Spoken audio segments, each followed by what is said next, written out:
خب مهندسای برق، بیایید در مورد یک چیزی صحبت کنیم که برای هممون خیلی مهمه. چطوری تابلوهای برق رو بی عیب و نقص بسازیم؟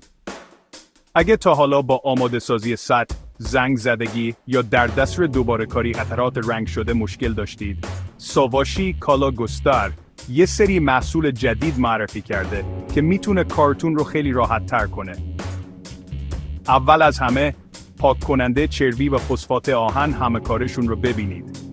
تصور کنید ورق‌ها یا قطعات فلزیتون رو توی یه مخزن در دمای اتاق میاندازید و در یک مرحله هم چربی گیری میکنید، هم فسفات میکنید و حتی زنگ زدگی سطح رو از بین میبرید.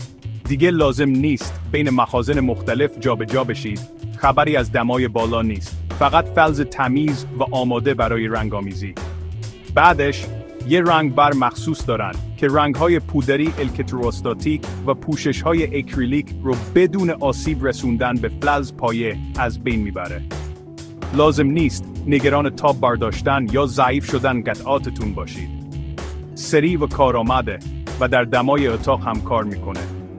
حالا برای اون لک‌های زنگ زدگی سرسخت زنگ بر پایه اسید فسفوریک، اونها نه تنها زنگ رو سریع از بین میبره، بلکه از برگشتن اون هم جلوگیری میکنه.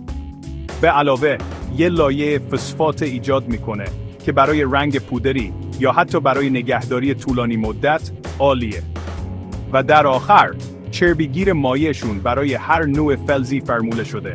آهن، آلومینیوم، فولاد گالوانیزه، هر چی که فکرش رو بکنید. بهترین قسمتش چیه؟ همه این محصولات با ضمانت کیفیت عرضه میشن و شما تست‌های آزمایشگاهی رایگان مثل تست اسپری نمک، کوراسکات، ضربه و خمش رو دریافت میکنید. پس اگه دنبال تابلوهای با کیفیت عالی هستید و میخواهید در دستورهای کف کارگاه رو کم کنید، این محلولهای ساواشی کالاگستر ارزش امتحان کردن رو دارن. به تابلوهاتون ارتقایی رو بدید که لیاقتش رو دارن.